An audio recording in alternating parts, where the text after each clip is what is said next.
I would like to welcome back Miss Thank Lola Waterman. you. You Thank did a you. fabulous interview last month, that is, in our last edition, and there were more questions. But Yes. I really wanted to focus on this time, the importance of of judges in our society. But again, I like for you to reintroduce yourself, and then we'll Absolutely. start with the questions. Absolutely. It's such a pleasure to be back again. Thank you so much for the invitation. I too felt that we had a great conversation the last time. And so, once again, Lola Waterman, running for civil court judge. I'm running specifically in the second municipal district, and what that means is that I'm only running in a certain segment or district within Brooklyn. And the district that I'm running in covers Bed-Stuy, Bedford-Stuyvesant, Crown Heights, Fort Greene, Clinton Hill, and a little bit of Ocean Hill. So only the residents that live in those areas will see my name on the ballot. They are going to see the names of other judicial candidates that are running countywide. And they're not going to see the names of the candidates that are running in other districts. So for me, my name would only appear in the ballots for those people that live in those districts. Okay. Now, I know you described the court system the last interview. I want you to briefly describe it for those that might have read Right. or seen, actually, the interview. Just remind them before we get into more issues in regarding court system. Absolutely. So I am running for civil court. I'm running for to be a civil court judge. And what is the civil court? The civil court handles cases that are $50,000 or less. What that means is that if you're suing me, right, maybe for breach of contract, and you're suing me for $45,000, you would sue me in civil court, right? What are the other types of cases that can go to civil court? Civil court has a housing court portion where they have housing court judges. So if a landlord is trying to evict a tenant, if a tenant is suing for repairs, they go to the housing court, which is a subset of the civil court. There's also a small claims court, which is also part of the civil court, and that handles cases that are $10,000 or less. So let's say, for example, you take a trip with an airline, Emirates, for example, they lose your luggage, and the luggage, you had a very expensive camera in it, and you want to sue them for $6,000, the cost of the camera. You would take them to small claims court. So that's what civil court handles. There are many different other types of courts in New York State, and New York actually has one of the more complex justice system. So we have criminal court that, of course, handles criminal matters. Criminal court is subdivided into supreme and your basic level crimes. Happens in the regular criminal courts. But anything that is a felony case or above goes to a supreme criminal court. Then we also have a civil Supreme Court, and those handle cases where you're suing someone for over $50,000. So that covers everything from a breach of contract to personal injury. If there's a car accident and maybe the plaintiff suffered what's known as a traumatic brain injury and they're suing for millions of dollars, that all goes to Supreme Court. We also have like the Court of Claims. The Court of Claims is if you're suing the city, right? So the Supreme Court does not hear cases when you're suing the city. That goes to a specialized court known as the Court of Claims Court. We have immigration courts in the federal level. So there's so very many different types of courts out there. And while it's good because it makes sure that the judges sitting there have the expertise to hear that case, what it causes is that a lot of lay people in the community don't know which court to go to. Exactly. Right? And so you almost, aside from civil court, and we know civil court is the most frequented court in New York. It's known as the People's Court. That's where most of us end up going. But if your case does not fall in the civil court, a lot of people are confused. Which court am I going to? And that's why oftentimes people have to hire an attorney. Because if you start your case in the wrong court, it's going to be dismissed. And you've paid the filing fees already. Those are not The time. non-refundable, the time and the energy. And so that's part of the confusion that a lot of lay people are having to deal with, and that's where lawyers become important. Okay. Okay. Now, there's a lot of issues, headlines about judges and how they make decisions. But I was thinking, how is it possible that you can be fair and impartial without prejudice? Because we are humans and we Yes. come with our own issues. So, when in regards to selecting a judge, Right. how can we go about that? Is there a list of rulings that we should read, and see what way the judge voted? I mean, help us. How do we know that we are voting for a judge that can be impartial, that can understand us and our issues? Right. So it depends. It depends on if it's for like a civil court that I'm running for. Most candidates running for civil court don't sit in civil court. They're attorneys trying to be judges. So what you would look at to determine which one would be the right candidate is different from if it's a civil court judge who's already sitting and is running for re-election, or a civil court judge who's trying to get to Supreme Court. Right? So let's just talk about The civil. Yes.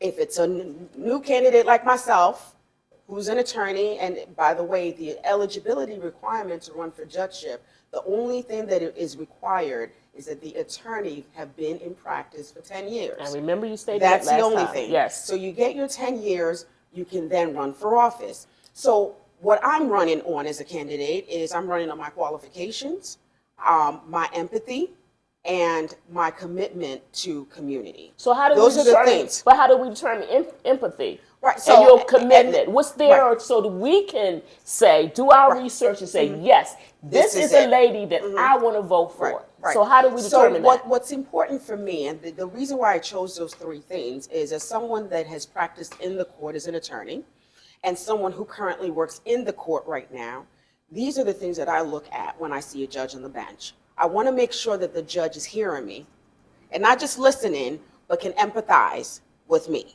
when I tell my story. And so having someone that comes from my community is important to sit on the bench, because I know that they understand the unique struggles of people in that community. So definitely someone from the community, and that leads to diversity on the bench. Someone who's qualified, right? And you say, how do you look at that? You can go online, look at some of their work. What's their work history? Where have they worked? What I sell to people as a candidate is the fact that not only have I been an attorney appearing in the court, but I'm also an attorney who's in the court. So I bring different vantage points to the bench with me. I know the struggles that lawyers go to when they're representing clients. I know what judges are going through, because I work for one. I'm the one that, writes the decisions. I do legal research. I advise my judge on how to make decisions on certain cases. So when you're looking at qualification, you're looking at their website, you're looking at their work history, you're having communications with them. And this is why I applaud you for doing something like this, just sitting and talking to me, because a lot of people are not connected to judicial candidates. They don't know what to look for. But when more platforms like these are presented to the people, that's what gets them engaged in the process, to know what to look for. When I also say commitment to community, it used to be that someone starts to do things in the community when it's time to run. Exactly. Right? Unfortunate. Right? So, but you can, paper doesn't lie, things online don't lie. Talking to people in the community, that gives you a sense of, has this person been around? Obviously, if you didn't feel that the people were worthy enough to do work for them 10 years ago when you weren't running for anything, but now you want to run, and now is when you're showing up trying to do stuff, we have to question that. And understand and make sure that these people have the best intentions for the people in our community. And the way to find that out, again, is by talking to people in our community, having forums, the judicial candidate forums, having platforms like this, talking to clergy. Because believe it or not, clergy knows who's in the community doing stuff, because they get to interact with them or have called on them to assist with a congregant. Talking to other political movers and shakers in the community. It takes a lot more work on us as people to find out who the right candidate is, because even the website doesn't tell you the full story. Exactly. The website is constructed to sell this person, and they may not give you the real deal. So talking to people, though, if this person has been out in the community and doing work, someone knows them, Exactly. right? And so that's why it's important to keep doing things like this. So let's move forward and say that you have already been elected. I remember from our last interview that you wanted to start educational programs. Let's talk more about that. Let folks understand what you plan to do as far as educating them about the court system and their rights. So I've been doing that. I've been doing it that's how I met my husband. That's a joke. I wanted to come to his church to educate the congregants about estate planning. And then you got a man. And then I got a man. But that's why I say there's always a benefit to volunteering. So volunteering comes with its own perks. Yes. And I got mine. But, I came to his church because I realized as an attorney in the court, I was working as an attorney. I had my own private practice. And I would go to court and I would see pro se litigants, meaning litigants that were self-represented, struggling with, okay, which room am I going to? How do I present my case in front of the judge? Who's the party? Who's the other side? They were struggling. And so I said to myself, I'm going to start something outside in my community to educate people so that when they get in the courthouse, they know how to navigate. You have to be able to not only prosecute your case if you're the plaintiff, but also defending yourself if you're the defendant. And so I started to have these courses, and I also realized that a lot of us don't get our affairs in order, right? We've talked about that before, when people don't get their wills and their healthcare practices and the power of attorneys. So I started educating. Every time I go to court and I see an issue, I'm putting a class together, and I try to pull in the elected officials because it's important for the word to get out. And it's little old Lola, I don't know a lot of people, but bringing in the elected officials as partners has really helped. So when I become judge, I don't want to completely stop what I'm doing. However, I know that there will be certain parameters that are imposed upon me because now I'm a judge. But what I plan to do is what I've seen other judges do right now who are already on the bench. They go out there in the community. They're educating people about what's going on in their courtrooms, right? So for example, I work for a guardianship judge. A lot of people don't understand guardianships. So she goes out there, she sits on panels, she tells people, when you show up in my courtroom, this is what I expect to see. If you want this, this is what you have to present to me. Same thing for criminal court judges. They go out there, tell people, generally speaking, they're not speaking about each person's specific case, but they try to educate people so that the community is not confused about what the court process is. And that's something that I want to keep doing, whichever court that I'm assigned to keep, that empowerment going and making sure that we know. I love the fact that you want to educate us. That's very important. Now, what happens to us when we don't research the judge who's running for office? Tell us what the negative consequences, which I think some are very apparent, but tell our audience what could happen if they do not vote for a judge that has empathy, who cares about them and from their community. So I am actually glad to see how people are now gravitating towards judicial elections. It used to be that for many years, no one really paid it any attention. As a matter of fact, judges are usually at the bottom of the ballot. So you have these long sheets, and you got to go through those sheets, turn it over, and then you get there, you don't recognize any name. And back in the day, we used to go on which one looks black, right? Which name sounds black, and vote based off of that. But now I'm seeing more and more people gravitate towards judicial candidates, trying to hear them out, trying to research them. So when we talk about why is it important to vote in judicial elections, we all know that judges make very critical and crucial decisions that impact us on a real level, right? So we know a criminal court judge can decide whether or not you get released or whether or not you're staying in jail. We know that a civil court judge can decide whether or not you're going to lose your business or you're going to keep your business, whether you're going to lose your commercial lease or you're keeping your commercial lease. We know the housing court judge can determine whether or not a tenant gets kicked out versus gets to stay, in their homes. A family court judge can decide if you're going to get visitation with your kids or not. So judges make really important decisions that affect us as individuals and affect our community members. And so when we're not in tune with who we're putting on the bench, how likely are they supposed to make decisions that will benefit us when they're not from our community? And the thing is, judges are getting to the bench regardless of whether or not we vote, right? Judges are constantly, because if there's an opening, it's getting filled. Now, if you choose not to vote, it doesn't mean a judge is not going to be elected, right, or appointed to the position. So don't we want diversity on the bench that reflects the people that live there, right? Judges that are connected to their communities, that understand their people and make decisions that work not just for the individual, but also for the community at large. And for me, that's what's at stake when we don't vote or participate in the judicial election process. From my vantage point, it looks like that being a judge is very political. Yes, it's So getting there. am I It is. seeing this correctly? And it shouldn't yes, be. It shouldn't be. See, it's a catch-22. So it used to be that being a judge back in the day was not political. But we saw where that got us.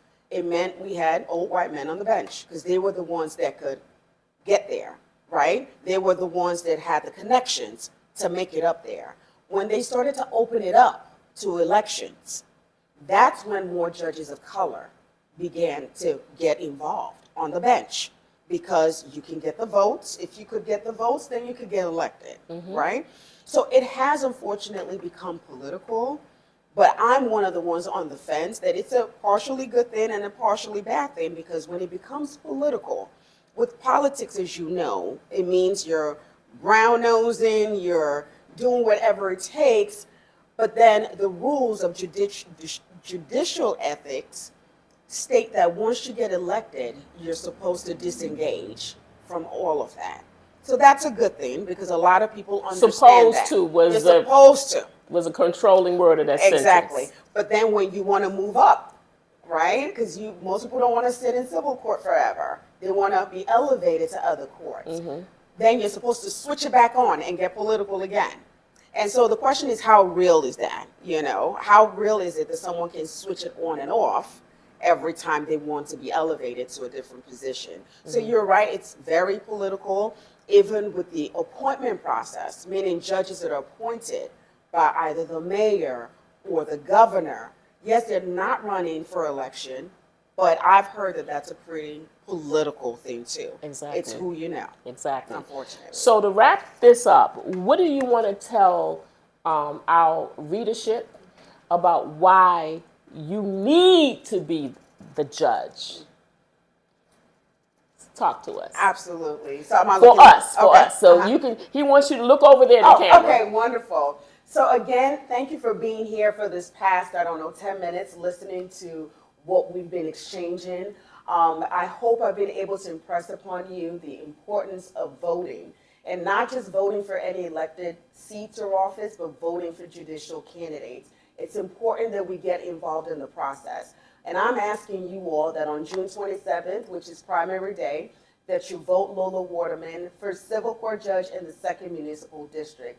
I truly believe that my commitment that I've demonstrated over the years to the people of Brooklyn and the people of New York, that I can serve them, not only in the community, but also on the bench. I bring with me a lot of experience. I've worked in almost every court here in New York State. I currently work in the court system right now after working in private practice, and my private practice really centered around helping out seniors, helping out families, and helping out immigrants.